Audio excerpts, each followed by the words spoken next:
En 1971, Johnny Hallyday propose à Michel Polnareff de partager avec lui l'affiche du Palais des Sports, une séquence dont se souvient encore l'interprète de Lettres à France. Pour preuve, la star aux lunettes cerclées de blanc cachait difficilement son émotion derrière ses verres fumés hier soir sur le plateau de Cet à vous sur France 5. Face aux images d'archives de Johnny Hallyday, Polnareff ne peut se résoudre à croire que ce héros total nous a quittés il y a déjà 5 ans. Si est-il quelqu'un qui me manque beaucoup, confesse-t-il pudiquement.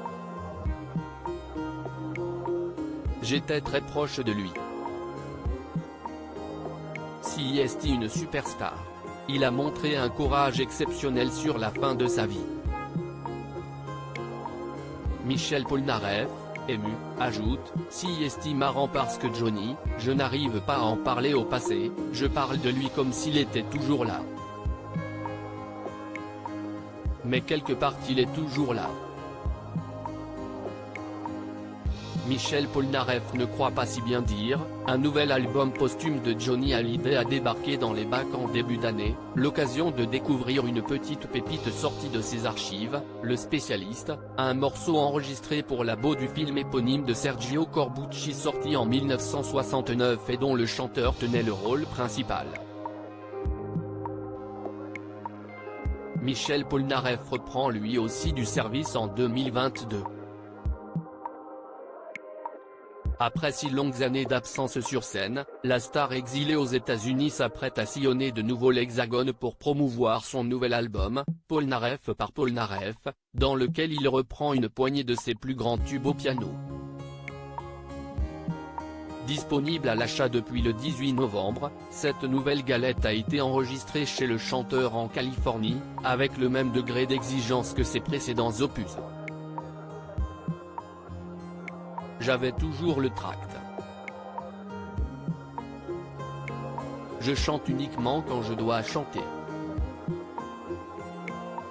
Je ne chante pas chez moi. Je ne chante pas par plaisir. Même pas sous la douche, confie-t-il d'ailleurs à nos confrères de RTL Belgique. Ce comeback, Michel Polnareff le fait surtout pour ses proches. Moi si je partais, je ne vais pas spécialement le regretter.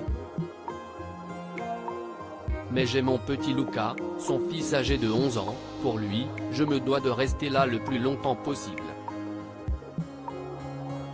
Un enfant qu'il aime par-dessus tout, au point de qualifier son histoire avec lui de presque biblique dans les pages de gala.